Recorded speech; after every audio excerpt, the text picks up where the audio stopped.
My name is Margaret Hayes, and I'm 64 years old. I've lived my whole life in a small coastal town in Maine where the air smells of salt and pine, and where everybody seems to know everybody's business, except the kind of business that can ruin you. For years, I thought my family was my anchor. My son, Ethan, now 38, was the reason I got out of bed every morning after my husband died. I raised him alone, working 2 jobs and patching up a falling down house with my own hands. I thought nothing could break the bond between us. Then came Sabrina Carter, Hayes, Ethan's wife. She was beautiful in a way that felt curated, like a showroom window. Always immaculate, always polite, and always watching. Her smile was soft, her voice sweet, but her eyes, they measured you. Like you were an item on a list she was deciding whether to keep. I told myself I was imagining it, that I was just a mother protective of her only child. But over the years, the small slights piled up, traditions were erased, my place in their lives rearranged without a word. Holidays I'd hosted for decades were modernized. Family photos I'd kept in their home were boxed away. I swallowed it all, telling myself patience was love. Until one ordinary afternoon in a hospital waiting room, when a doctor's offhand comment about my grandson's blood type cut through my world like a blade. It was the first crack in the story I'd believed for years, and once you see a crack, you can't unsee it. The hospital waiting room was quiet, except for the low hum of a vending machine and the faint beeping of monitors down the hall. I sat there with a paperback novel open in my lap, the same page staring back at me for nearly an hour. No, my 10-year-old grandson was in surgery for a fractured wrist. It wasn't serious, thank God. But I wanted to see him before they put him under. That's when I heard it. 2 voices, casual, coming from just behind the corner. A doctor and a nurse. The doctor chuckled. That's odd. Blood type doesn't match the father. Happens sometimes. But it usually means the dad isn't the biological parent. The words didn't slam into me. They seeped, slow and cold, like water under a locked door. My breath stayed even. My face didn't change. Because women like me, we've learned to endure before we react. I stared at the book in my lap, my eyes fixed on the words without seeing a single one. My ears rang. My mind did something strange. It began flipping through years of memories like a Rolodex, fast and merciless. The way Sabrina had insisted Noah be named after her grandfather. The christening she organized without a single call to me. The family portraits where she'd guide Noah to stand closer to her mother. And always, that smile. Soft, polite, unshakable. A voice in my head tried to reason with me. It's probably nothing. A mix-up, don't be dramatic. But beneath that voice was another, lower, sharper, whispering, you've felt this for years. You've seen the way she pushes you out. Maybe this is why. I sat there for the rest of the hour like a statue, my hands folded neatly over the book. When the nurse finally came to tell me I could see Noah, I smiled. I walked in. I told him he was brave and strong. But something had already shifted inside me. By the time I got home that night, the questions had turned into a quiet, steady drumbeat in my mind. I didn't sleep. I didn't cry. I just stared at the ceiling. My hand resting over the empty side of the bed, thinking about the years I'd given, the sacrifices I'd made, and the possibility that the little boy who called me grandma might not be my blood at all. And that's when I knew. Whatever the truth was, I couldn't live without it. 3 nights passed before I did anything. Not because I'd forgotten. Oh no. The thought never left. It clung to me like the smell of smoke in a closed room. I kept replaying that moment in the hospital over and over, searching for some way it could have been a mistake. But every version I ran through ended the same. The doctor's voice, the easy way he said it, the way the nurse didn't question it. On the 4th morning, I woke up before sunrise. The town outside my window was still sleeping. The ocean air came in cool through the cracked pane. I sat at the kitchen table with a cup of coffee going cold, staring at the steam as if it might show me an answer. I didn't tell anyone what I'd heard. Not Ethan, not my closest friend at church, not even my sister. If this was going to be real, if I was going to confirm it, I couldn't risk the smallest ripple getting back to Sabrina. That meant no internet searches on my phone, no questions to neighbors, no notes left lying around. I needed a plan, and it had to be invisible. I borrowed my neighbor's old tablet, told her mine was acting up, and sat in the public library, back in a corner where no one could glance at my screen. I typed slow, Deliberate private DNA testing without consent. The results weren't comforting. Half the sites looked like scams, the rest were clinical, almost cold in how they explained the process. But I learned enough: a hair, a toothbrush, even a used bandage could hold the truth. The idea of doing it made my stomach twist. Noah was just a boy, sweet, trusting. He had my eyes, or maybe I just believed that because I wanted to. A week later, I had my first opportunity. I was visiting their house after school. Noah was at the kitchen table coloring, his little legs swinging under the chair. Sabrina was upstairs. I reached over to ruffle his hair, laughing at something he'd drawn, and my fingers closed around a loose strand. In one motion, I smoothed it down, palmed it, and slipped it into the Ziploc bag hidden in my purse. It felt like stealing something sacred. The next week, I found an excuse to stop by again. This time, while Sabrina stepped outside to take a call, I went to the bathroom and spotted Noah's toothbrush in a cup by the sink. I slid it into a second bag and tucked it into my sweater sleeve before the front door even closed again. That night, I sealed both bags in a plain envelope and mailed it to the address I'd memorized. And then I waited. Every day, I checked the mailbox like I was pulling the lever on a slot machine. And every night, I lay in bed listening to the clock tick, wondering which would be worse: finding out I was wrong or finding out I was right. It arrived on a Thursday. The envelope was thin, the kind of thing you might mistake for junk mail. No bold letters screaming results, no warning. Just my name printed neatly across the front in black ink. I stood by the mailbox for a moment, my fingers pressing against it like I could feel the truth through the paper. I didn't open it right away. Instead, I walked back to the house slowly, each step heavier than the last. The afternoon light was soft, golden, almost kind, and for a strange, fleeting second, I wanted to turn around and slide the envelope back into the mailbox, pretend I'd never seen it. But pretending was what had gotten me here. In the kitchen, I set the envelope on the table beside my teacup. I sat. My hands didn't shake. My breathing stayed steady. I used the edge of a butter knife to slice it open, careful, almost ceremonial. One page. Just one. I read the words once, then again, then a third time, each reading carving them deeper into my mind. Probability of kinship %. Noah wasn't mine. Not by blood. Not in the eyes of science. I didn't cry. I didn't gasp. I didn't even curse. Instead, I felt something inside me shift, like a door that had been open all my life had finally closed, the lock clicking into place. The sounds of the house seemed distant. The hum of the refrigerator, the tick of the wall clock. Outside, a gull cried somewhere over the water. Life was still happening, but I felt removed from it. I thought about every birthday I'd baked a cake for, every Christmas morning I'd watched him tear open presents, every time he'd hug me so tight I thought my ribs might break. The warmth of those memories didn't vanish, but they burned now, like holding a photograph too close to a flame. Sabrina had lied, that much was clear.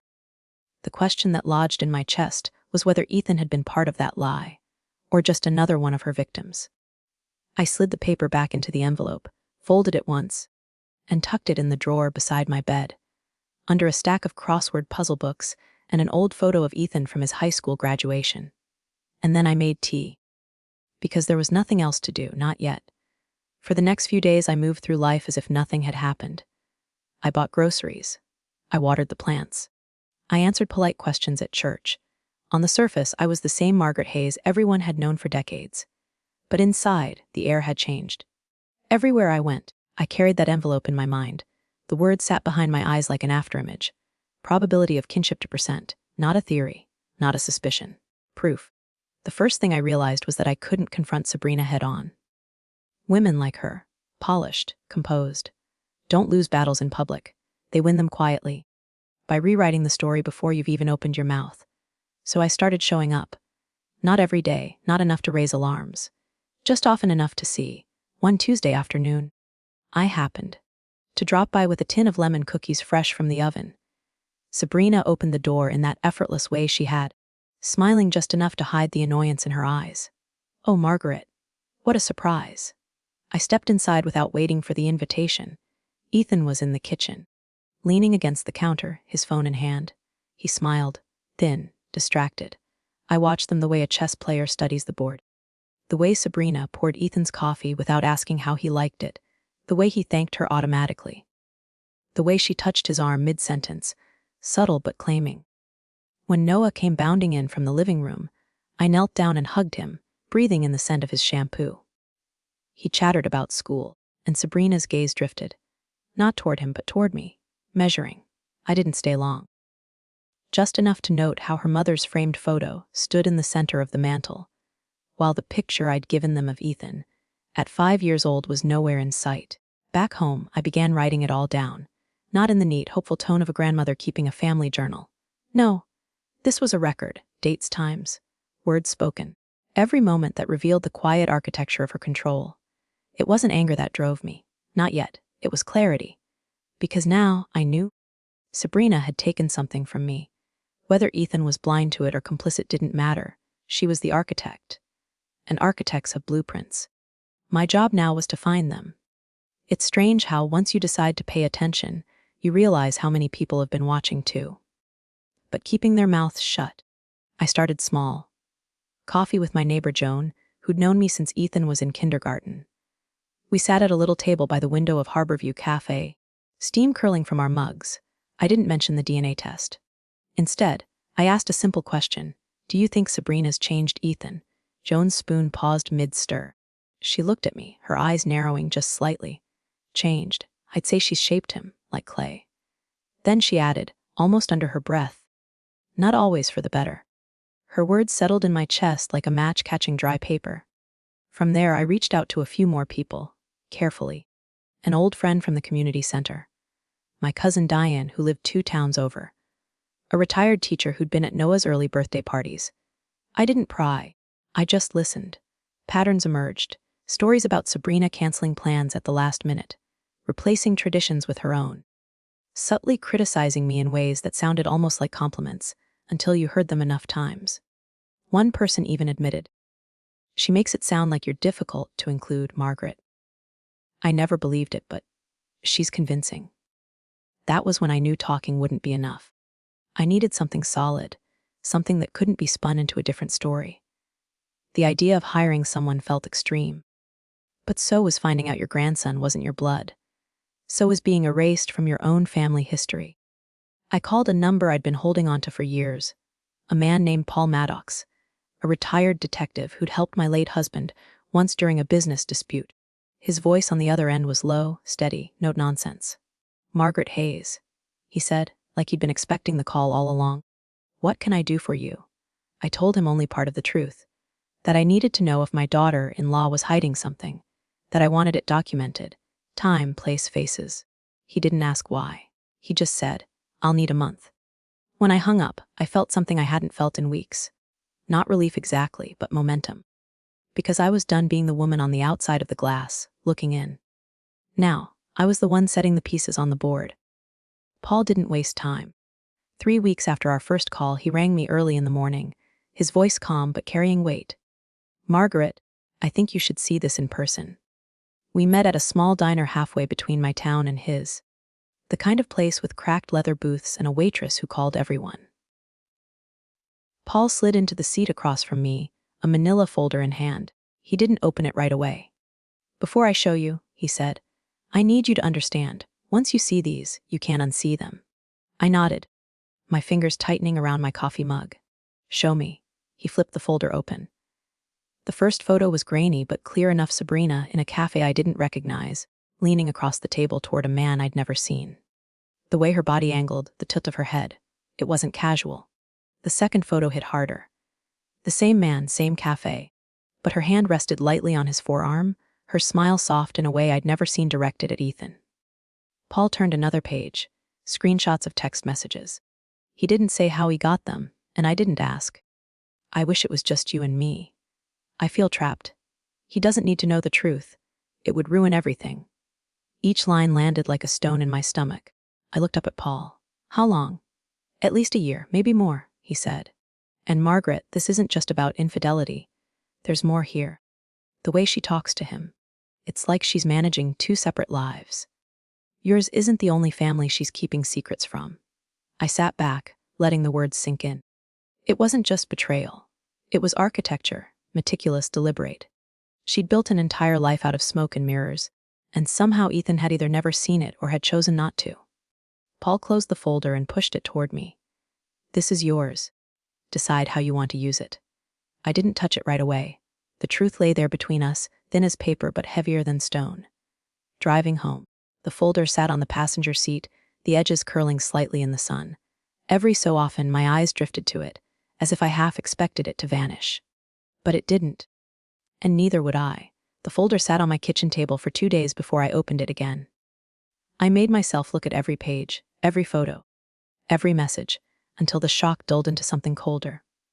I knew better than to storm into Ethan's house, waving evidence like a flag.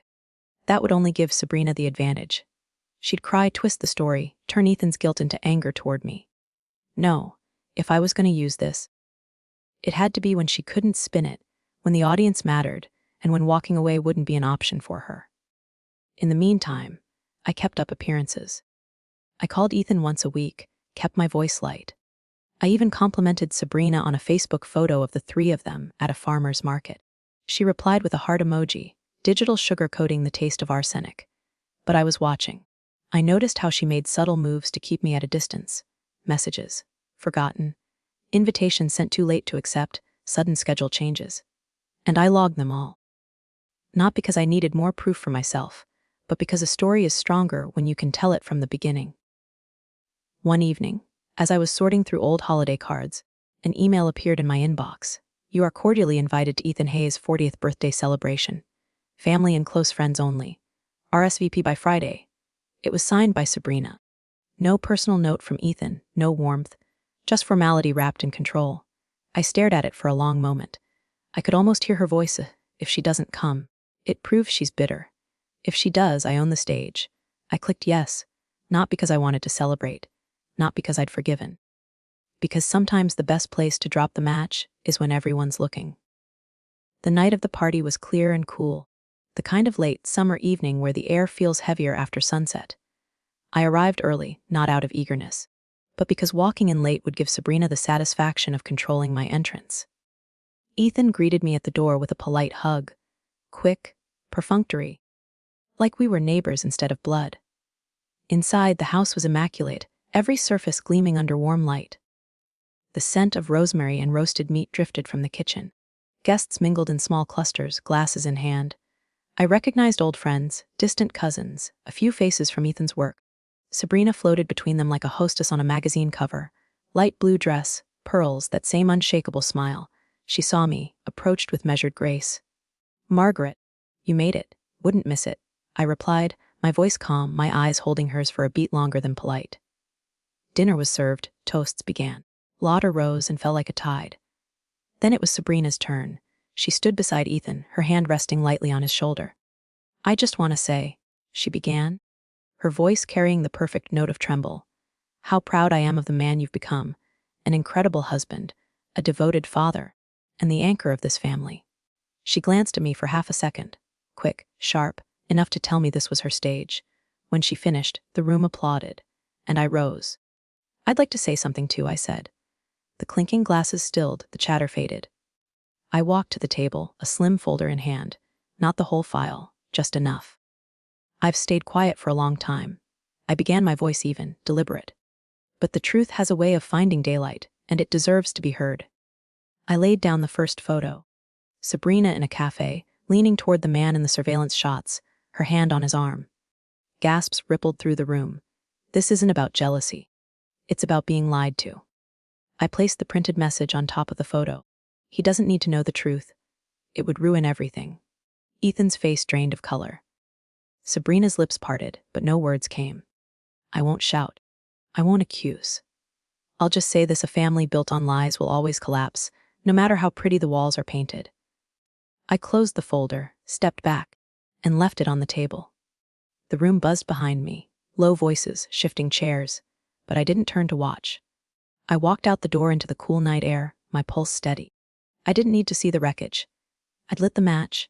For 3 days after the party, the phone didn't ring. Not from Ethan. Not from anyone in his house. On the 4th day, a message appeared on my phone, short, cold, signed with her name. You've done irreparable damage.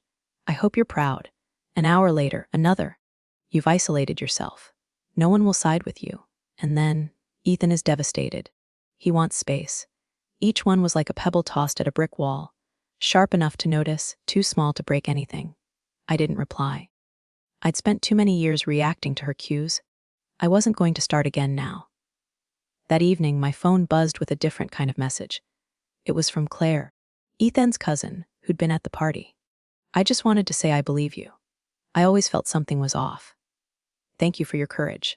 Later, a call from Judge Whitman, a retired family friend I'd spoken to weeks earlier when gathering my quiet allies. Margaret, he said, his voice steady, you did the right thing. Some truths aren't meant to stay buried. By the end of the week, I'd heard from 7 people. Old friends, relatives, even a neighbor who'd barely spoken to me in years. Every one of them offered some variation of the same message: we believe you.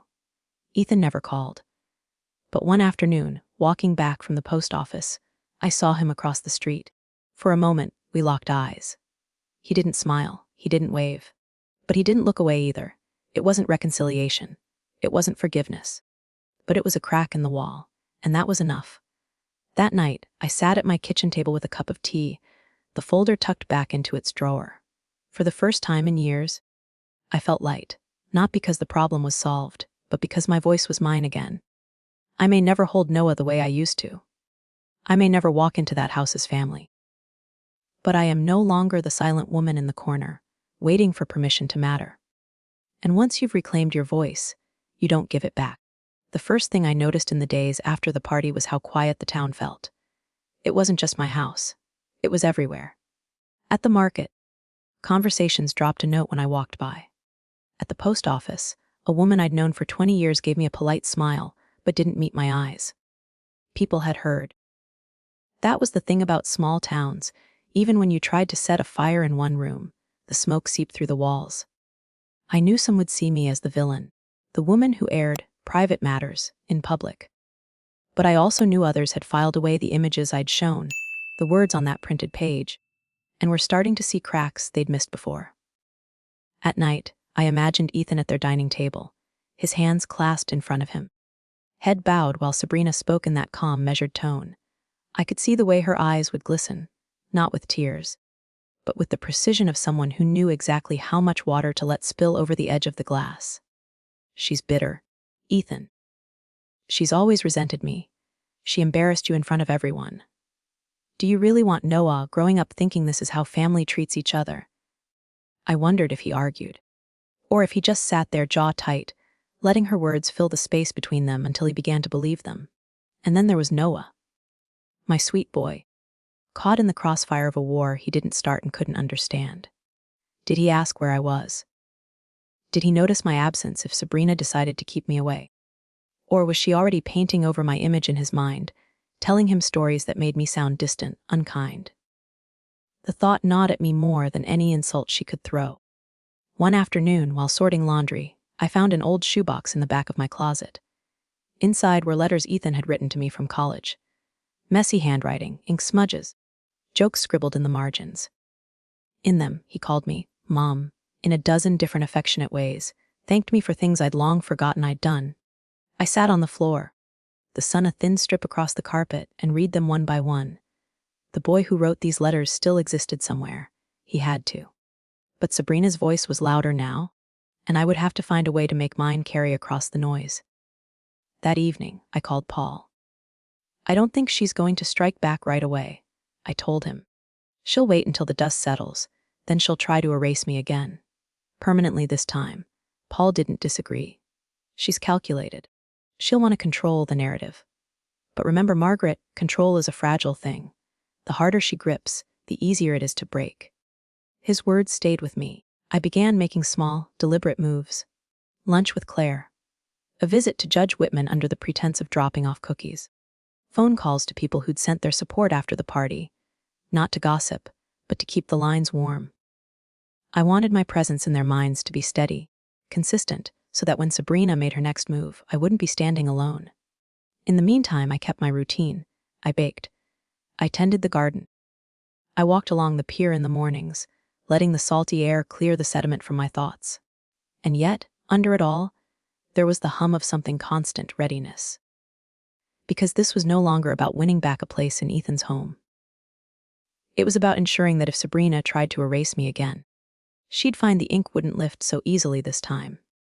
The silence now was only the space between storms, and I was learning how to read the clouds. It was a Tuesday afternoon when the first drop of the coming storm hit. I was walking back from the pier, the air damp with the smell of rain that hadn't yet fallen. When I heard my name, Margaret, I turned to see Linda Parsons, a woman I'd known on and off for years. We'd never been close, but she'd lived in this town long enough to have roots tangled into everyone's business. She jogged the last few steps toward me, her tote bag bumping against her hip. "Do you have a minute?" she asked, her voice low. We stepped into the alcove of the bookstore, away from the slow shuffle of pedestrians. Linda's eyes darted around before settling on mine. "I don't know if this is my place," she began, "but I thought you should hear it from someone who doesn't have an agenda." I felt my shoulders tighten. "Hear what?" She hesitated, pressing her lips together. "A friend of mine. She works with Sabrina on that fundraising committee for the Community Arts Center. She says Sabrina's been talking, carefully, not outright accusations, but planting seeds. Seeds? About your state of mind, that you've been confused lately, forgetful. That the stunt at Ethan's birthday was the result of stress, maybe even, she didn't use the word dementia, but she didn't have to." The rain smell in the air suddenly felt heavier, almost metallic. Linda reached into her bag, pulled out her phone, and showed me a text. It was from her friend. "She's playing the long game. Wants people to think Margaret's not reliable anymore. So when the next incident happens, no one will believe her." I stared at the words until they blurred. This was classic Sabrina. No direct blows, just erosion. She didn't need to convince everyone I was unstable. She only needed to make it plausible enough that doubt would take root. And in a small town, doubt spreads faster than truth. "Why are you telling me this?" I asked. Linda sighed. "Because I've seen her do it to others.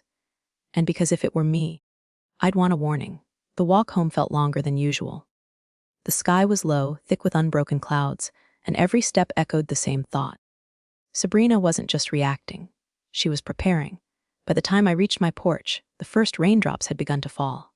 I stood there, letting the cool water dot my hair, and made a silent promise to myself. If she wanted to play the long game, so be it. I could play longer. By the next morning, the sting of Linda's warning had settled into something sharper resolve. Sabrina wanted whispers. Fine. I'd give the town something louder to remember. Not scandal, truth. Not drama, credibility. Because in a place like ours, reputation wasn't just what people thought of you, it was currency. And I was about to start rebuilding mine in front of an audience she couldn't control. The first move was quiet. I called Claire and invited her for lunch at the Harbor Cafe. She'd been one of the first to text her support after the party, and more importantly, she was well connected. Her husband's side of the family spanned 3 different church congregations. Over steaming bowls of clam chowder, I told her about Linda's warning. Claire didn't even blink. "It sounds exactly like her," she said. "She's trying to plant the ending before you can write the next chapter." "Then I need to make sure there's a crowd when I start writing it," I said. Over the next 2 weeks, I made my rounds. Coffee with the pastor's wife. A long walk with the retired librarian who used to run the historical society. Dinner with the couple who owned the hardware store. I never brought up the birthday party or the DNA test.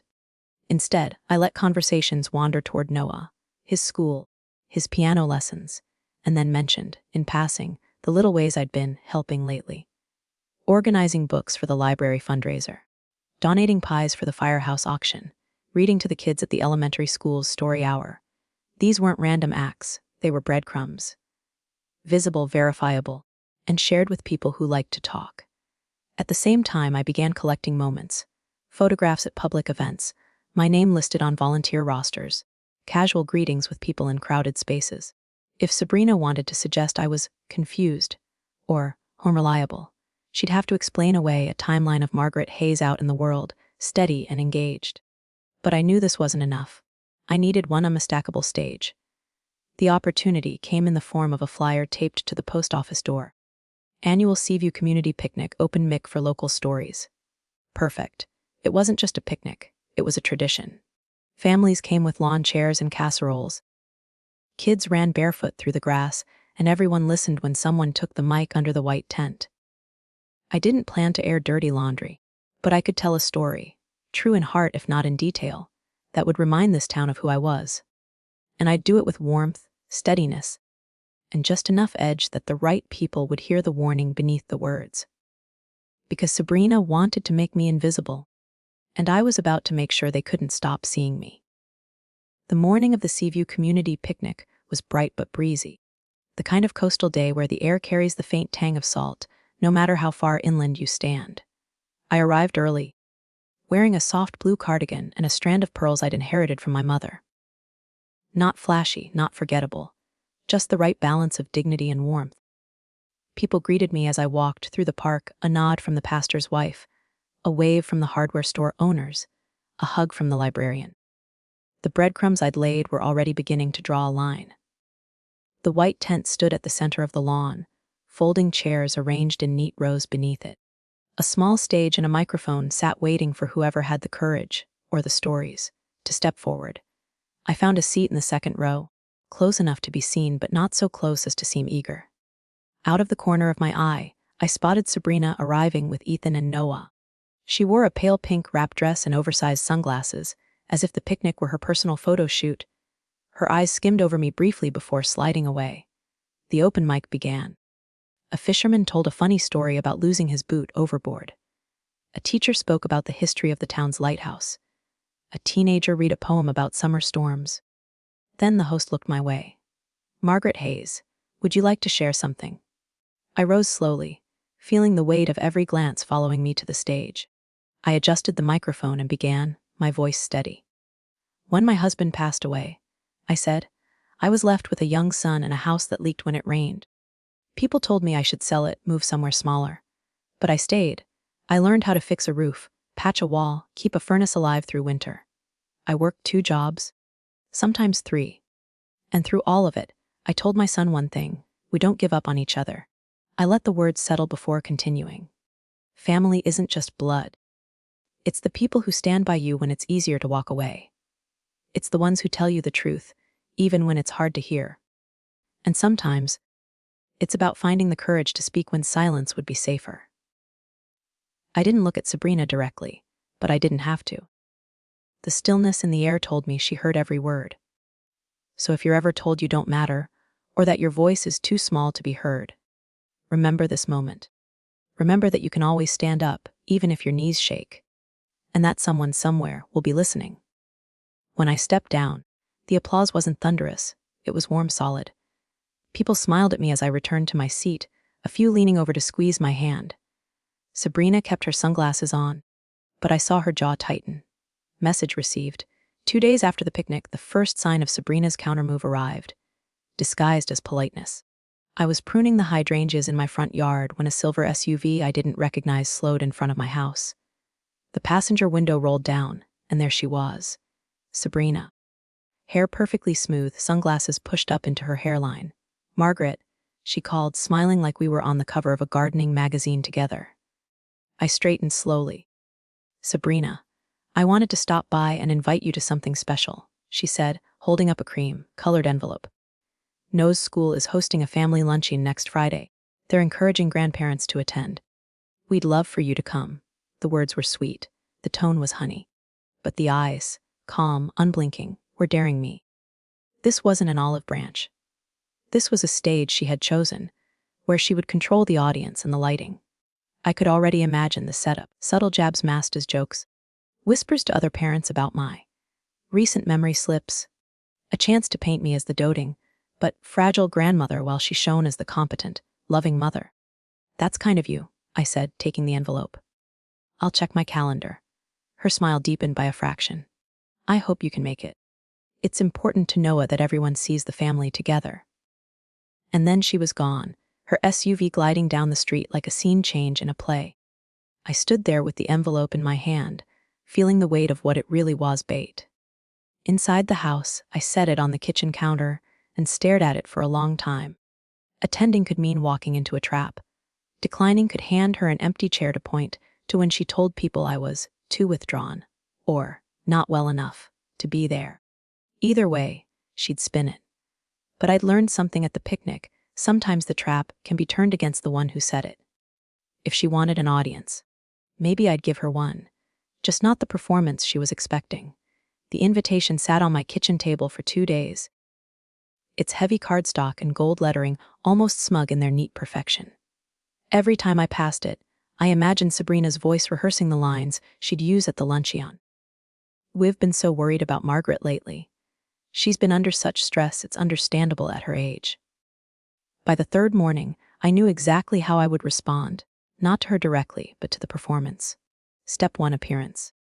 I went to the boutique 2 towns over, the one Sabrina never set foot in because it was too old-fashioned, and bought a deep green silk blouse that brought out the gold flecks in my eyes, along with a tailored blazer that fit like it had been made for me. I'd wear my hair swept back, simple pearl studs and low heels.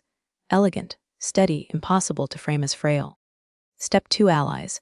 I called Claire, then Linda Parsons, then the librarian. Each conversation was casual.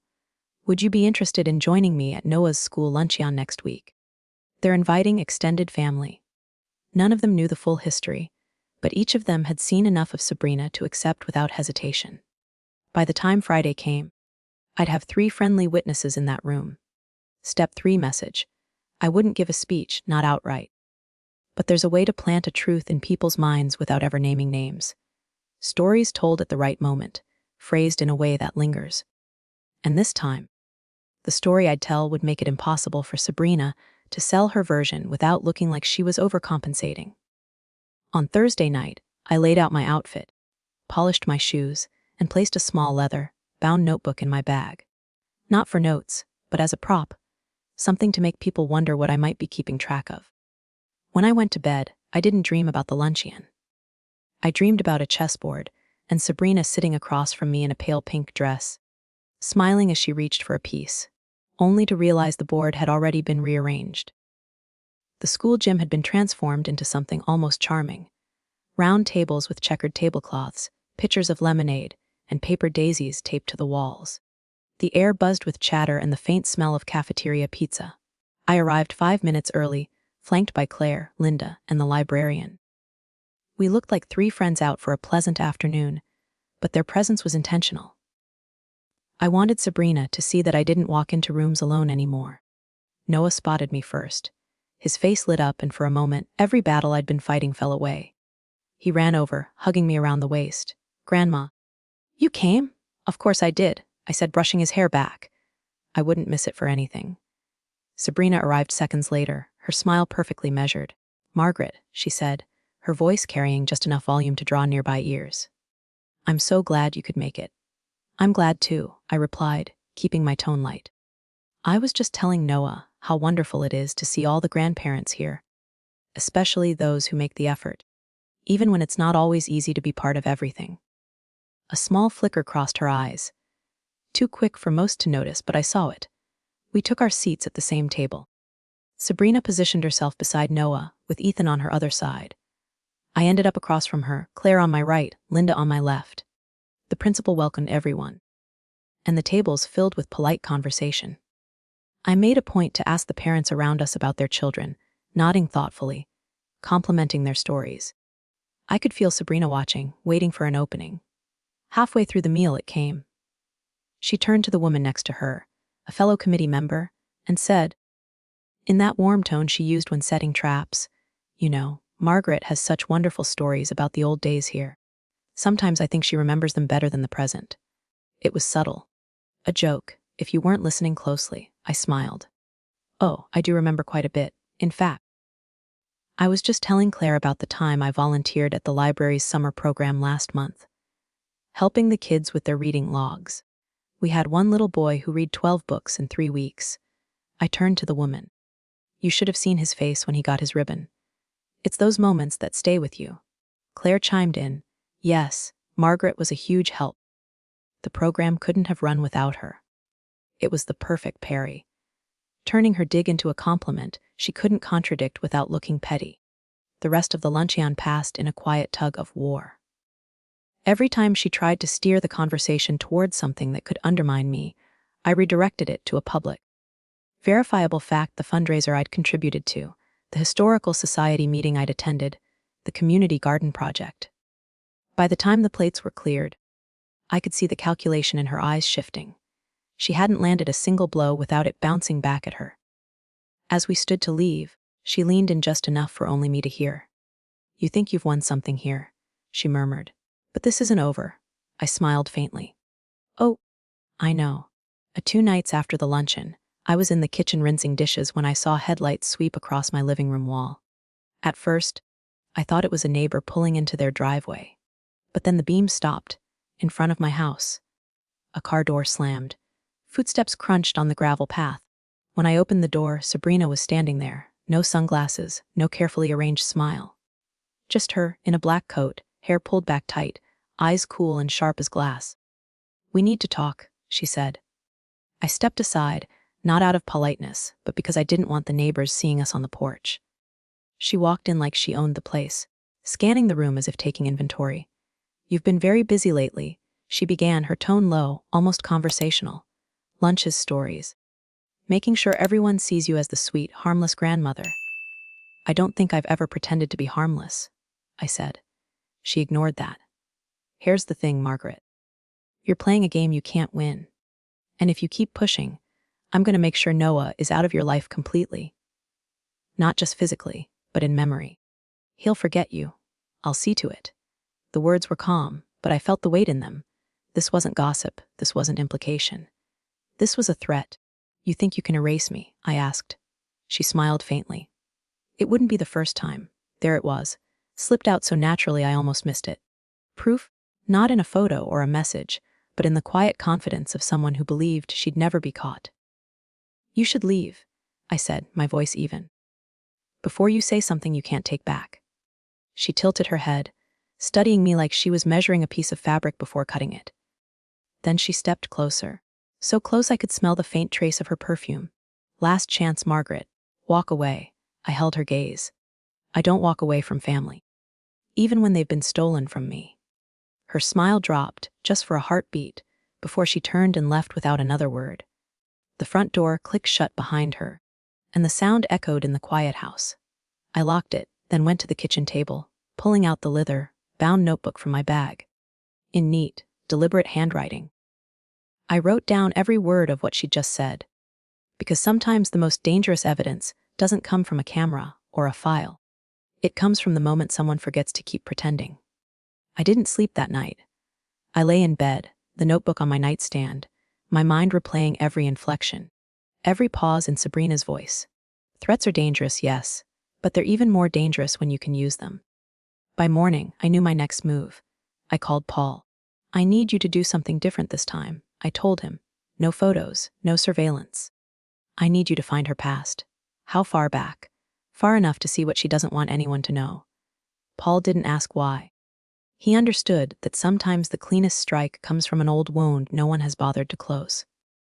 While he worked, I kept moving in the open. I went to the farmer's market. I volunteered at the library. I had coffee with Claire on the corner patio, where half the town could see us laughing. Every interaction was a stitch in the image I wanted people to hold of me, present, engaged, unshakable. 3 weeks later, Paul called. His voice had a different edge this time. "You might want to sit down." We met at the same diner. He slid a folder across the table, not thick like the first one, but heavy with the weight of its contents.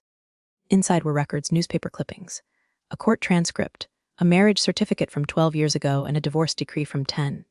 "Before Ethan," Paul said, tapping the papers. "She was married to a man named Lucas Hart. It ended badly, restraining orders, allegations of financial fraud. He accused her of draining their joint accounts and forging his signature on loan documents. Case never went to trial because he disappeared halfway through the proceedings." I stared at the pages. Disappeared. Vanished. Quit his job, sold his car, gone. The investigation stalled. The interesting part is, the bank records show a sudden deposit to an offshore account linked to Sabrina's maiden name. 2 weeks before he left. My fingers rested on the photocopy of the deposit slip. It was grainy, but clear enough to make out the date. "And you're sure about the connection?" I asked. 100%. A slow, cold certainty settled in my chest. This wasn't just about me, or even Ethan. Sabrina's entire life was a pattern. Gain trust, take control, strip resources, and leave only when the ground under her started to shake. And for the first time, I realized something. She wasn't just afraid of being exposed in the present. She was terrified someone might tug on a loose thread from her past. I closed the folder. Then I guess it's time we see what happens when it unravels. I kept the folder from Paul in the top drawer of my desk, beneath a stack of mundane paperwork, tax forms, utility bills, and old church directory. Every time I opened that drawer, I felt the weight of it, like a coiled spring waiting to be released. The temptation to expose Sabrina immediately was strong. I could already imagine the ripple effect if I mailed copies of those records to the right people. But striking too soon would make it easy for her to spin the story, to cry harassment, to claim the bitter ex-mother-in-law was inventing things out of spite. No. The first rule of pulling a thread was to make sure the rest of the fabric couldn't hold together without it. I started by reaching out to two people from different corners of the community. People who could pass along information without it looking like it came from me. One was Judge Whitman. The other was Barbara, a retired teacher whose former students now sat on the school board and town council. Over coffee at the diner, I told each of them a carefully trimmed version of the truth. Someone I know is connected to a woman with a questionable past, and I think it's important that certain details are documented before they disappear. I didn't use Sabrina's name. I didn't have to. The right people would connect the dots on their own, and when they did, it wouldn't trace back neatly to me. It would look like the town simply remembered. Meanwhile, I began collecting my own safety net. I had Paul prepare notarized copies of the most damning records, along with a short, factual summary of the Hart case and the bank deposit. I placed one copy in my lawyer's office, one with Claire, and one in a sealed envelope in my safe deposit box at the bank. If anything happened to me, or if Sabrina tried to force me out completely, those envelopes would open. The beauty of it was, I didn't have to confront her directly. Not yet. I just had to make sure the information was in motion, carried by mouths she couldn't close. And when the time was right, when she next tried to paint me as unstable or erase me from Noah's life, there would be no stage, no carefully arranged audience that could save her, because this time the story wouldn't be mine alone. It would belong to the whole town. It happened on a Wednesday, in the middle of the monthly community arts center meeting. I wasn't there, didn't need to be. The story reached me within an hour. Sabrina, in her role as committee treasurer, had been presenting the quarterly budget when someone, of all people, Linda Parsons, asked about a discrepancy in the catering expenses for last month's gala. Witnesses said Sabrina's smile faltered for the briefest second before she launched into an explanation. But the more she talked, the more tangled her words became. Figures didn't match. Receipts were misplaced. The catering company she named didn't even exist in the next town over, as she claimed. By the end of the meeting, a motion had been passed to conduct a full audit of the committee's finances. By the next morning, whispers had already begun about mismanagement, about strange patterns in the books, about whether this was really the first time something like this had happened. And I hadn't lifted a finger. I thought that might be the end of it. Let her sink under her own weight while I stayed quiet. But 2 nights later, I got a phone call that changed everything. It was Paul. His voice was sharper than usual. "Margaret, you need to see this. Now." We met at the diner again. He slid a single sheet of paper across the table, an email printout from an anonymous source. It wasn't about the arts center. It wasn't about Ethan. It was from Lucas Hart, the husband who'd vanished a decade ago. "I heard she's in your town now." The email read, "If you want to know what really happened before I left, meet me. She's more dangerous than you think." I sat back, the hum of the diner fading around me. The past I'd been tugging on wasn't just a loose thread. It was a rope tied to something much darker, and it had just begun to surface. And for the first time, I wondered if I was still the one holding it. The email from Lucas Hart sat on my kitchen table for 2 days. I must have read it 20 times, each word carrying the weight of something unfinished, something dangerous.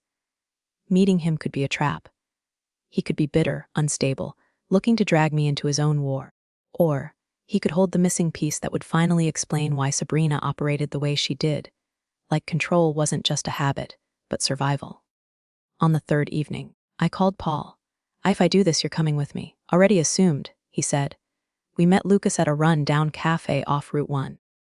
The kind of place where no one asks questions and the coffee tastes like it's been on the burner since morning. He was older than I expected, mid-50s, hair gone almost completely gray, but his eyes were sharp, alert, the eyes of a man who'd spent years looking over his shoulder. I didn't leave because of the fraud case. He began without small talk. I left because I found something she didn't want me to see. He slid a faded envelope across the table. Inside were photocopies of documents. Bank transfers, yes, but also emails between Sabrina and a name I didn't recognize, Vincent Cole. He's not just some fling, Lucas said. He's the one who set her up with those offshore accounts. He runs, let's call it a network. People who disappear money for a living. Sabrina's not just a thief, Margaret. She's part of something bigger, and she's protected by people who won't like you digging. I felt the chill of those words settle into my bones. Why tell me this now? I asked. Lucas leaned forward. Because I heard what you did at that birthday party. You're not afraid of her, and she knows it. That makes you a problem. And when someone's a problem for Sabrina, they don't just get cut out. They get ruined. Paul's jaw tightened, but he stayed silent. Lucas pushed the envelope closer. You wanted the truth. Now you have it. But understand, if you go after her with this, you won't just be taking on Sabrina. You'll be stepping into a fight with people who don't play by the same rules. We left the cafe in silence, the envelope heavy in my bag. Back in my kitchen that night, I stared at it under the lamplight, knowing one thing for certain. This had stopped being a family feud. It was a war, and I had just been handed the map to a battlefield I didn't know existed. The envelope from Lucas stayed on my kitchen table all night, like an uninvited guest. I didn't touch it. I didn't need to. The weight of it was already pressing against me. By morning, the choice was clearer but no easier. I could lock the envelope away, focus on my garden, my church group, the quiet routines that had once been enough. Or I could open it, step over the line, and go after Sabrina, knowing it wouldn't just be her I'd be fighting. I thought about Noah. About the way his face lit up when he saw me at the luncheon, and the way Sabrina's eyes narrowed at the same moment. About the decades I'd spent keeping my head down, swallowing insults, surviving storms in silence. And then I thought about Lucas's warning. When someone's a problem for Sabrina, they get ruined. If she was willing to ruin me, I'd rather go down swinging than let her write my ending. I called Paul. I'm in, I said. Then we move carefully, he replied. No rash plays. We gather, we verify. We build something she can't bury. Because once she realizes you have this, she'll try to bury you instead. For the next week, we worked in the shadows. Paul reached out to old contacts in law enforcement. I started reading the notes I'd kept over the past year, cross-referencing dates with the documents Lucas had given me. Patterns began to emerge. Fundraisers Sabrina had organized that lined up with unexplained transfers, committee events with inflated expense reports. But the deeper I looked, the more I noticed something else, a handful of names appearing in both her past and present circles. Not just Vincent Cole, but others. People who had quietly moved through our town over the last 2 years, blending in at community events, even volunteering alongside Sabrina. It wasn't just a network. It was an infiltration. The realization hit me like a sudden drop in temperature. Sabrina hadn't chosen Ethan and this town by accident. We'd been her next project all along. It was late, close to midnight, when I finally saw it. I'd been at my kitchen table for hours, papers spread across every inch of wood, the lamplight pooling in small, tired circles. The document was nothing remarkable at first glance, a local charity's annual report from 4 years ago.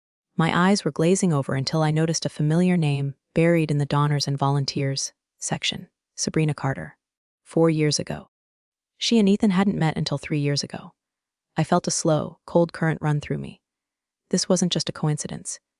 It meant she'd been in our town, operating, networking, months before she ever crossed paths with my son, the chance meeting, at the gallery opening that Ethan loved to reminisce about. A story she'd rehearsed.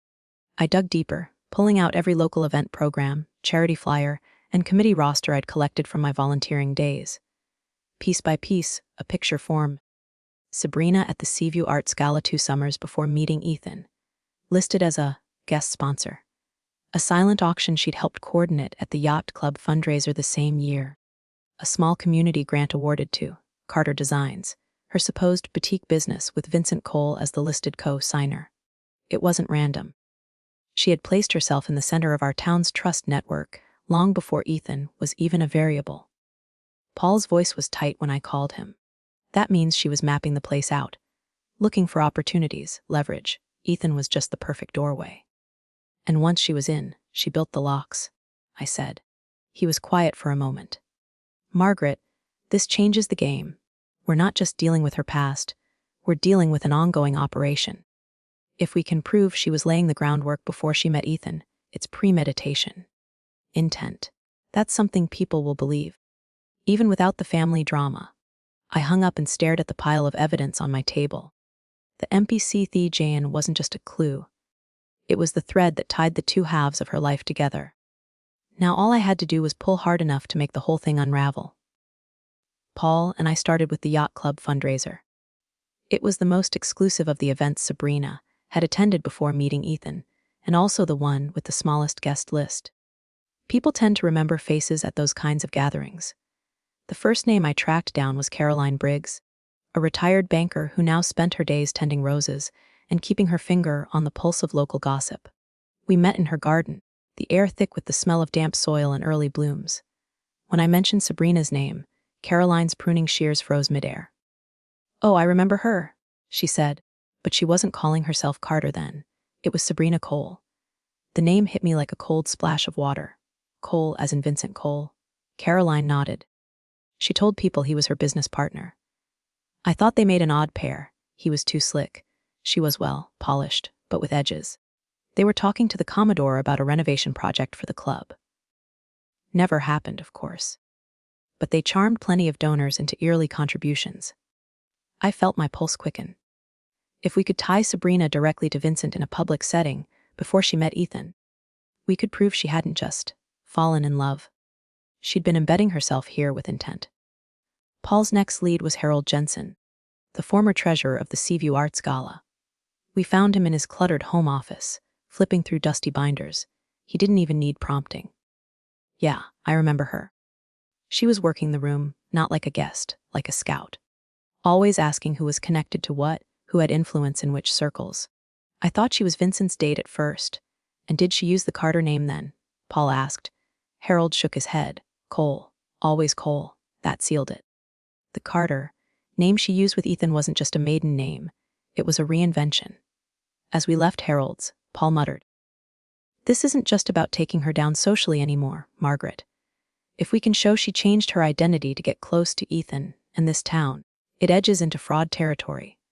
Fraud meant law enforcement. Law enforcement meant records, warrants, subpoenas, the kind of exposure even Sabrina couldn't charm her way out of. Back home, I sat at my kitchen table, the evening light turning gold across the floor, and felt something shift. For the first time, I wasn't just reacting to her game. I was building one of my own. Paul called it the trigger point. The moment when we could move from suspicion to action in a way that couldn't be stopped or spun. It's not about dumping everything at once. He explained over coffee in my kitchen. It's about having a single, undeniable piece that forces her to react. The moment she moves to protect herself, she'll lead us straight to the rest of it. We agreed the Cole connection was the most volatile thread. If the right people learned that, Sabrina Carter, Hayes, had been Sabrina Cole, actively partnering with Vincent Cole on projects involving community money, it could ignite both legal and financial scrutiny. So we started building the perfect pressure cooker. Step 1: witness statements. Caroline Briggs and Harold Jensen both agreed to sign short, notarized accounts of their interactions with Sabrina under the Cole name. We kept them vague enough to avoid direct accusation, but specific enough that any investigator would want to ask more questions. Step 2: public placement. I asked Claire to casually bring up Caroline's memory at her book club, a group that included the mayor's wife and the head of the Chamber of Commerce. Harold's recollection was, accidentally, mentioned in a chat at the Historical Society. Within a week, I knew the name, Sabrina Cole, had been whispered in rooms she didn't control. Step 3: the seed in the right soil. Paul reached out to a retired state investigator he knew, someone who still played golf with 2 county prosecutors. He didn't hand over evidence, just a question. Ever heard of a woman named Sabrina Cole? Might have ties to a financial ghost named Vincent Cole. We didn't have to wait long. 3 days later, Paul got word that a casual inquiry had already reached the town's bank. A name search had been run on both Carter and Cole. Quiet, unofficial, but it meant the system was stirring. Now all that remained was for the spark to meet the fuse. And that spark, we suspected, would come from Sabrina herself, the moment she realized people were asking the wrong questions in the right places. When she feels the net, Paul said, she'll panic. And when she panics, she'll call Vincent. And when she calls him, I asked. Paul smiled grimly. We'll be listening. It happened faster than I expected. 4 days after Paul told me the bank search had been run, Sabrina made her move. Not publicly. She was too careful for that. No, she came at me sideways, the way she always did, through Ethan. He showed up at my house unannounced, hands shoved into his jacket pockets, wearing the look of a man rehearsing lines he didn't believe. Mom, Sabrina says people have been asking questions.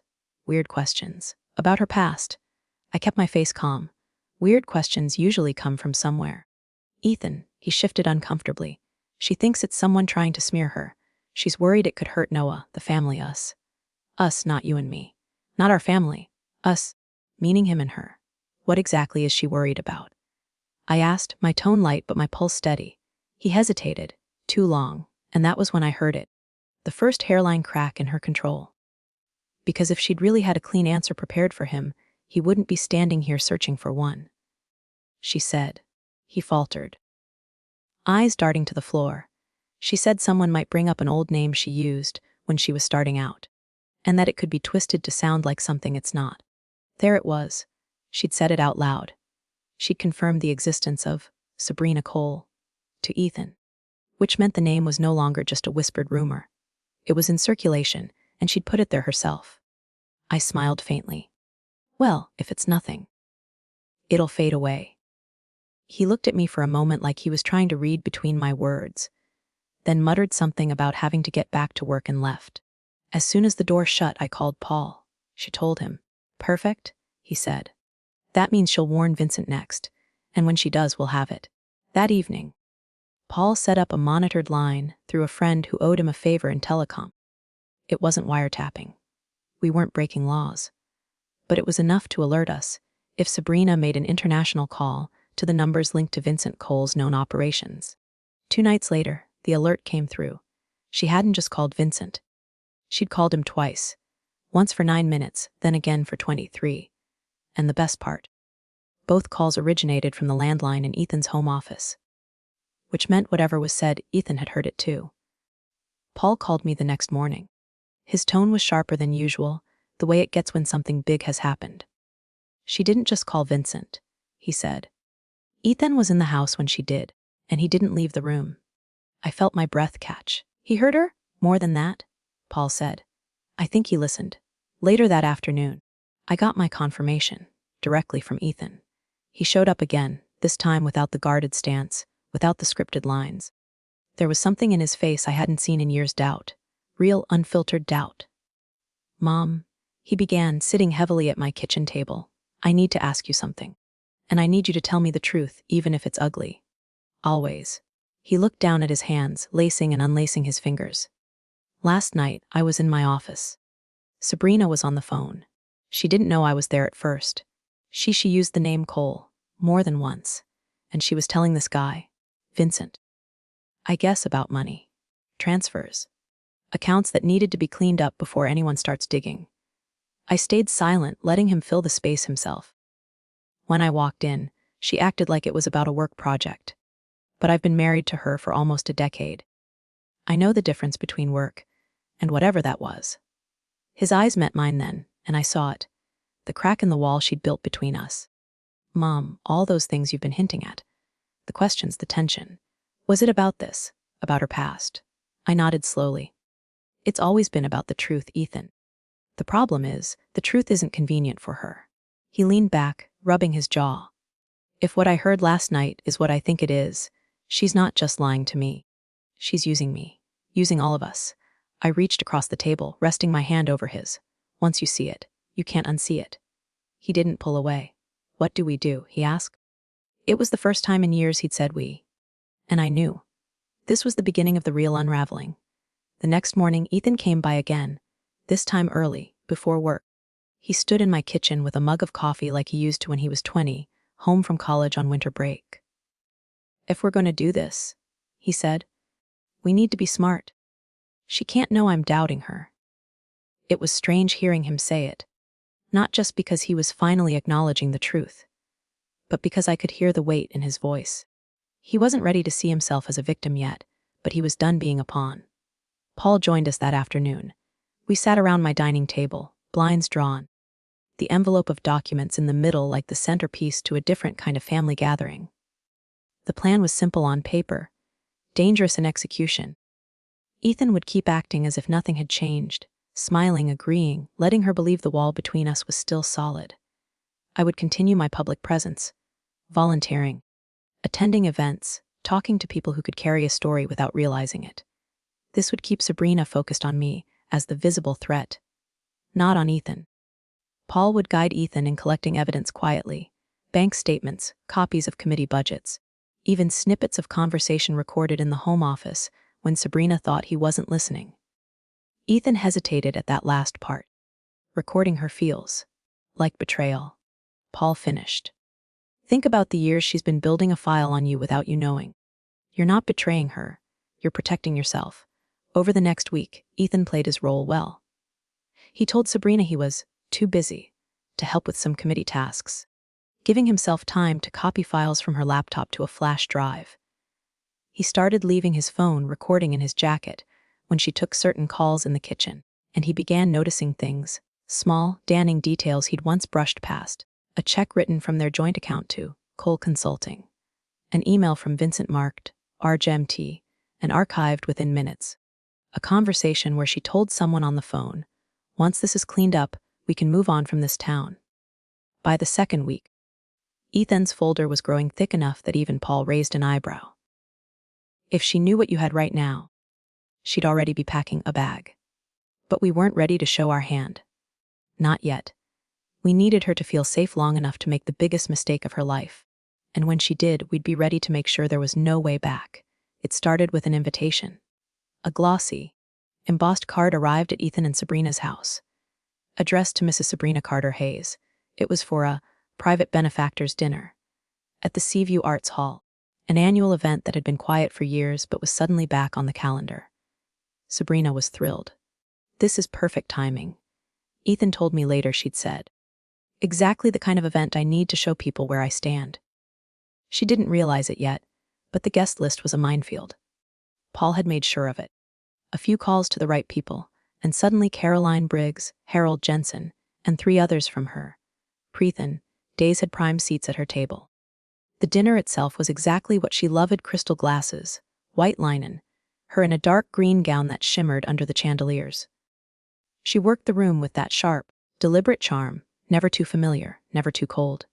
Halfway through the main course, the master of ceremonies began reading the list of major donors and their corporate partners.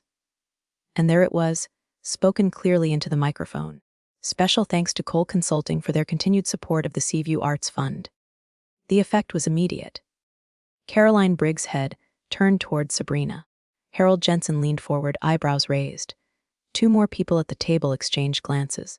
Ethan told me later he could feel the tension ripple across the room like a change in air pressure. Sabrina recovered quickly, laughing lightly. "Oh, that must be an old name from before we rebranded." But her voice had that slight tremor she couldn't fully hide. What she didn't know was that Paul had arranged for the local paper's society columnist to be in the room, notebook open, recording quotes for her Monday feature. The phrase, Cole Consulting, would appear in print alongside Sabrina's name for the first time in over a decade. By the time dessert was served, Ethan had slipped into the lobby to call me. "She's rattled, I can tell, but she's also doubling down, saying we should host a follow-up dinner at our place for key allies." I smiled into the phone. Perfect. Let her gather them all in one room. Because when she did, we'd have the chance to drop every piece of evidence, every witness, every thread of truth, right into the middle of her carefully curated world. And there would be nowhere left to run. Sabrina's house had never looked more like a magazine spread. Every light dimmed just enough to flatter, Every floral arrangement perfectly symmetrical, every canopy arranged like it belonged in a gallery. She wanted this night to be a show of strength, proof that whispers about Cole Consulting were just petty gossip. Ethan moved quietly through the room, topping off wine glasses, smiling at guests, slipping me subtle nods whenever our eyes met from across the space. Paul was there too, disguised as a plus, one for a city council member we knew was friendly to our side. He leaned casually against the back wall, watching the social chessboard unfold. The guest list was exactly as we'd hoped. Half allies who adored her, half people who had heard enough to wonder. And then there was the last-minute addition, Edward, Eddie Lowe. Sabrina hadn't invited him. Paul had. Eddie was a former accountant for one of Vincent Cole's shell companies, now retired, living quietly 3 towns over. He was the kind of man people didn't notice until he started talking, and then they couldn't stop listening. Dinner was barely underway when Eddie made his move. He stood slowly, setting down his fork, clearing his throat just loud enough to pull attention without seeming rude. "I hope you don't mind me saying something, Mrs. Carter. Hayes," he began, his voice calm but carrying.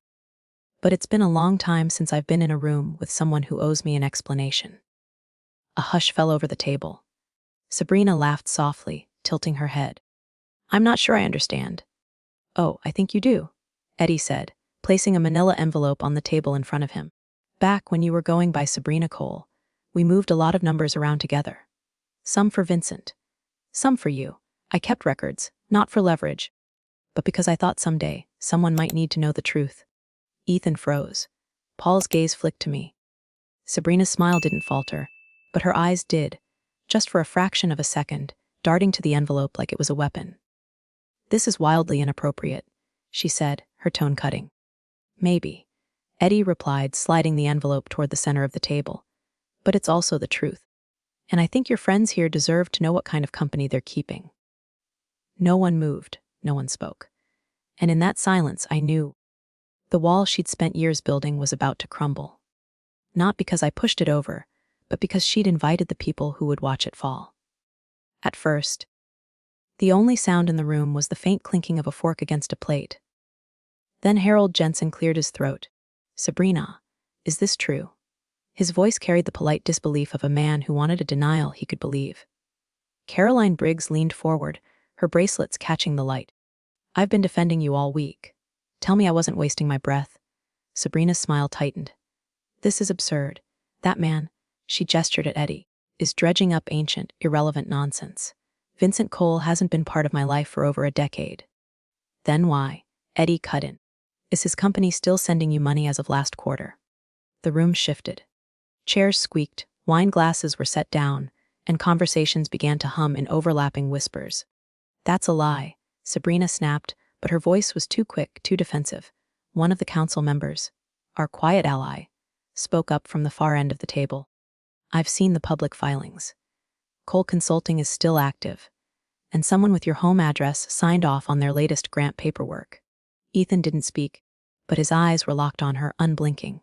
He wasn't rushing to defend her anymore. Sabrina's tone turned icy.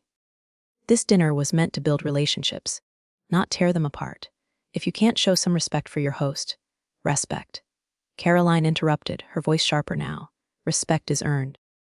And if Eddie's telling the truth, you've been earning your standing here with lies." A murmur of agreement rippled through the table. Sabrina tried to pivot, forcing a laugh. "This is ridiculous, Ethan, tell them." But Ethan just sat back, arms folded, and said nothing. The silence that followed was louder than any accusation. For the first time that night, I saw something flicker in Sabrina's eyes. Not anger, not calculation, but fear. And that was when I knew we had her exactly where we wanted. Sabrina straightened in her chair, her voice suddenly calmer, more deliberate. This was the tone she used when she thought she was about to regain control. "All right," she said, scanning the table. "If you're all so convinced I'm hiding something, then maybe it's time you saw the full picture." She reached into her clutch, pulled out a sleek silver tablet, and tapped the screen. Within seconds, a set of financial documents appeared. Screenshots, transfers, donation records. She slid it toward Harold Jensen first. "Go ahead, look. Yes, some money came from Cole Consulting. But those funds were routed to legitimate causes, arts programs, scholarships. community events. If you trace the endpoints, you'll see every cent went somewhere beneficial. Harold scrolled slowly, frowning.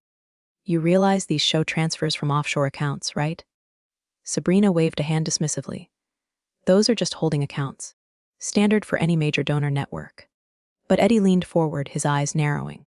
Holding accounts aren't standard when they're registered under the names of deceased people. The room froze again. Excuse me, Harold asked, turning the screen so others could see. Sure enough, there it was. 2 accounts under names that, unbeknownst to most of the room, belonged to individuals who had died years ago. Caroline's face went pale. Sabrina, why would these accounts still be active? Sabrina's confident smile faltered. I didn't handle those directly. Vincent. She stopped herself, realizing too late that she had just tied his name to the transactions in front of half the town's power players. Ethan's voice finally entered the conversation, low but steady. So you do still work with him? It wasn't a question. The realization rippled around the table. This wasn't just rumor or coincidence anymore. This was her own evidence, turning into the rope she just handed us to pull tight. Paul caught my eye from across the room. We didn't need to say a word. We both knew she had just built the case for us. It happened so fast. Sabrina didn't have time to adjust her mask. Harold pushed back his chair, the sound of it scraping against the hardwood slicing through the thick air. I think I've heard enough, he said, his napkin falling to the table like a flag of surrender. He didn't even look at Sabrina as he walked toward the door. Caroline followed, shaking her head. You should have just told the truth, Sabrina. Some of us might have stayed. Her heels clicked sharply against the marble floor. At the far end of the table, Councilman Reeves, Paul's +1, pulled out his phone, dialing without hesitation. Yes, it's me.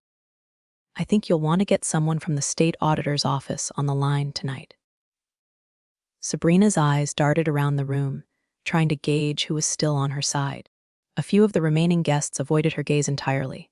Others murmured to each other, leaning close, their expressions unreadable but not warm. Sit down, she snapped at Ethan, as though regaining authority over him could somehow put the whole evening back in order. But Ethan didn't sit. He stood with his hands in his pockets, a calm defiance in his voice. This isn't my mess to clean up. For the first time, she looked smaller. Her shoulders dropped a fraction, her perfect posture slouching under the weight of a reality she hadn't prepared for. Paul slipped out quietly, not wanting her to see the faint smile on his face. The work was already done. The evidence was out. The witnesses were here, and the room had turned against her without a single push from me. She had lost control, and the night wasn't even over. The heavy oak door creaked open. Every head turned. Framed in the doorway stood a woman in her late 50s, raincoat dripping from the steady mist outside. Her face was unfamiliar to most of the guests, but the moment Sabrina saw her, the color drained from her cheeks. Linda Carruthers, the woman announced, stepping inside. Former compliance officer for Cole Consulting. And before you say anything, Sabrina. Yes, I kept copies. Gasps moved through the room like a slow wave. Linda held up a worn leather portfolio, its clasp barely holding against the stack of papers inside. Transactions, shell company registrations, falsified grant applications, most of it with your signature, Mrs. Carter Hayes. Sabrina's breath came faster. You can't just. I can. Linda cut her off, her voice steady. Because I resigned the day I found out those arts programs were covers for laundering Vincent's funds. I gave you a chance to walk away clean. You didn't take it. Paul, still near the wall, watched the room shift yet again. Curiosity melting into something heavier. Something final. Linda laid the portfolio down in the center of the table. These go to the state auditor tomorrow morning. But I thought your friends deserved to hear it from me first. No one spoke. Even the clink of glasses had stopped. Sabrina stood frozen, hands gripping the back of her chair. She had no clever retort this time, no smirk, no calculated smile. Just silence. From my spot near the archway, I realized this wasn't just the unraveling of her social circle. This was the moment she knew there would be no rebuilding. The trap was complete, and she had walked into it all by herself. By sunrise, the story had already left the dining room and entered the bloodstream of the town. Local reporters stood outside Sabrina's gates, their breath visible in the cold morning air. Cameras poised like vultures on a branch. The front page of the main chronicle read, Cole Consulting whistleblower speaks out. Allegations against Carter Hayes. They had Linda's statement, Eddie's background, and, thanks to a very deliberate leak, photos of the manila envelope sitting in the middle of Sabrina's candlelit dinner table. From my porch across town, I sipped coffee and watched the morning news through the window, Sabrina's photo filling the screen. She looked just like she had when Linda walked in, stiff, pale, cornered. Ethan hadn't gone home with her the night before. He'd driven straight to a hotel on the edge of town, where I knew he was probably still sitting, head in hands, wondering how many years of his marriage had been propped up on a lie. Paul called just after 8. The state auditor's office opened a formal review at 70:45, he said. And there's chatter about the DA getting involved. So it's happening. I replied, not a question. It's happening, he confirmed. And the best part, we don't have to touch it. She's doing all the damage herself. By noon, 3 of Sabrina's biggest donors had pulled their pledges. 2 board members resigned. And a clip of Caroline Briggs walking out of the dinner, lipstick perfect, voice dripping with disappointment, was already circulating on social media. I didn't celebrate, not out loud. I just closed my front door, poured another cup of coffee, and let the quiet fill the room. Because sometimes victory doesn't need a cheer, it just needs patience. And I had waited a very, very long time for this. 3 days after the dinner, when the headlines were still fresh and the whispers in town hadn't yet died down, Sabrina made her move, her attorney. Slick hair, pinstripe suit, the kind of man who thrived on aggressive press conferences, stood on the courthouse steps with her at his side. My client, Mrs. Carter Hayes, is filing a defamation suit against Ms. Linda Carruthers and Mr. Eddie Malone for knowingly spreading false, malicious information, he declared to the cluster of microphones. It was a play meant to show strength, to paint herself as the victim. The local news ran the clip on repeat. To some, it almost worked, because in her eagerness to sue, Sabrina's legal team had to file discovery motions, requests for all related evidence to be brought into the case. And that meant everything she'd touched in the past 5 years was now on the table for scrutiny. 2 days later, one of those filings leaked. It contained an email chain between Sabrina and Vincent Cole dated just 6 months ago, far more recent than her public claims of having cut ties years ago. The tone was casual, conspiratorial. She joked about keeping the art program alive just long enough to clean the slate. Vincent's reply was worse. Once the transfer clears, we can shut it down and disappear the rest. The leak exploded across social media. Reporters camped outside her gates again, this time shouting questions she couldn't possibly spin away. Paul called me that night. She just loaded the gun and fired into her own foot, he said. And this time, she pulled the trigger in front of the whole town. I didn't have to answer. We both knew her counterstrike had just turned into the final blow. By the end of the week, the people who once fought for her name were slipping quietly out of sight. Harold Jensen resigned from the board without a statement. Caroline Briggs issued one, short, sharp, and devastating. My loyalty has limits. Even Ethan, who had been her silent shadow for years, closed their joint accounts and moved into a furnished condo downtown. Then came the financial chokehold. The state auditor's office froze 3 of her primary accounts pending investigation. A judge approved an injunction preventing her from transferring or selling major assets. The Maine Chronicle ran a full-page headline: Carter, Hayes estate under review, assets frozen. I imagined her pacing the marble floors of that enormous house, every room too quiet, every phone call too short. When Paul forwarded me the rumor, I almost didn't believe it, until it was confirmed the next day.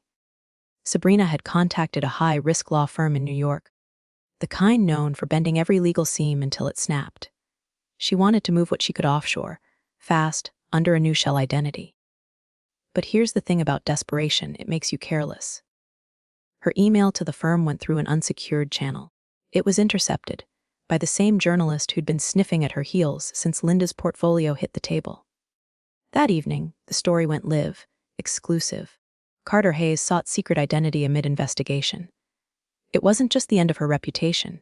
It was the sound of every door slamming shut, social, legal, financial. From my kitchen window, I could see the glow of her house across the bay. For years, those lights had been constant, bright, almost defiant. That night, they stayed off. The town hall chamber was packed to the rafters. Cameras lined the back wall, lenses trained on the lone figure at the witness table, Sabrina Carter. Hayes, in a navy sheath dress, hair pulled back so tightly it looked like it might hurt. The clerk swore her in, and for the first time in months, she was under oath. No more press statements, no carefully crafted denials. Just direct questions and consequences for lying. The state auditor began methodically, walking through the offshore accounts, the shell companies, the grant applications. Her answers came clipped, eyes darting occasionally toward the exit. Then, midway through the proceedings, a new folder slid across the table from the investigators' team. Inside was a document no one outside the committee had seen before. It was a property deed, not just any property, a sprawling waterfront estate in Charleston, purchased 2 years ago through a trust. The listed beneficiary, Vincent Cole; the trustee, Sabrina Carter Hayes. The room erupted in murmurs. Mrs. Carter Hayes. The auditor's voice cut through the noise. You've publicly stated you ended all ties with Mr. Cole nearly a decade ago. Yet this document shows you facilitated the purchase of his residence in 2021. Would you like to explain? For a fraction of a second, something unguarded flashed across her face. Not fear, not anger, but something closer to resignation. She opened her mouth, closed it again. From the gallery, I felt my breath catch. Even I hadn't known about Charleston. Paul leaned toward me, whispering, "Looks like she was running more than one life." On the floor below, Sabrina's silence stretched long enough to become its own answer. And in that moment, I realized whatever final act was coming, it wouldn't be written by me. It would be written by her. Right here, in front of the whole world. The chair of the committee tapped the microphone. We'll now hear from the final witness for today. From the back of the room, a man in his mid-40s rose. He wore a simple gray suit, nothing flashy, but the confidence in his step drew every eye. He carried no notes, no folder, just a small black USB drive in his hand. When he reached the table, he didn't sit right away. "My name is Daniel Keene," he began, his voice calm but steady. "I was Mr. Cole's financial liaison for 7 years, and I was also the one Mrs. Carter Hayes called when she needed her accounts cleaned." A ripple of murmurs swept through the chamber. Sabrina's fingers tightened around the edges of her statement papers. Keene continued, sliding the USB toward the clerk. "This contains transaction logs, offshore transfers, and recorded phone calls between Mrs. Carter Hayes and Mr. Cole, spanning from 2018 to last year." "Objection?" her lawyer began, but the chair cut him off. "Overruled. This is a public hearing. We'll review the files now."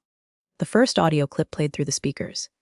It was Sabrina's voice, unmistakable, saying, "Once the nonprofit shuts down, Vincent, no one will connect the money to the hospital wing.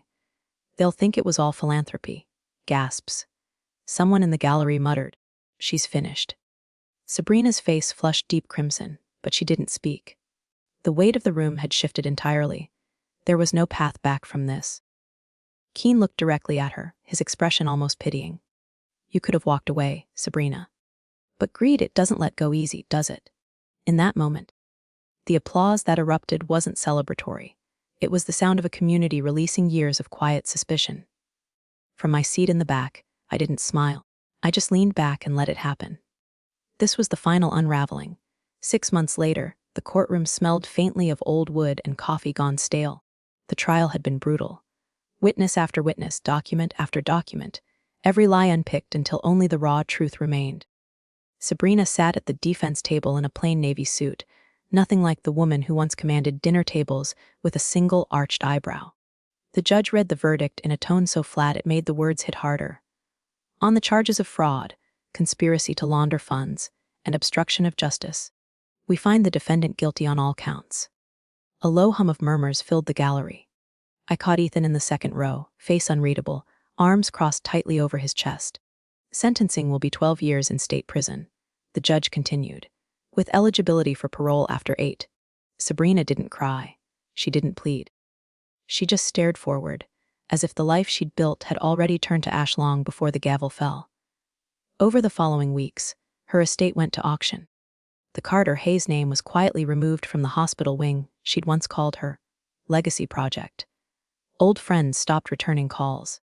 Even the house lights across the bay stayed dark, permanently this time. One brisk October morning, I stood on the bluff overlooking the water. The air smelled of salt and pine. Paul had asked me if I felt done.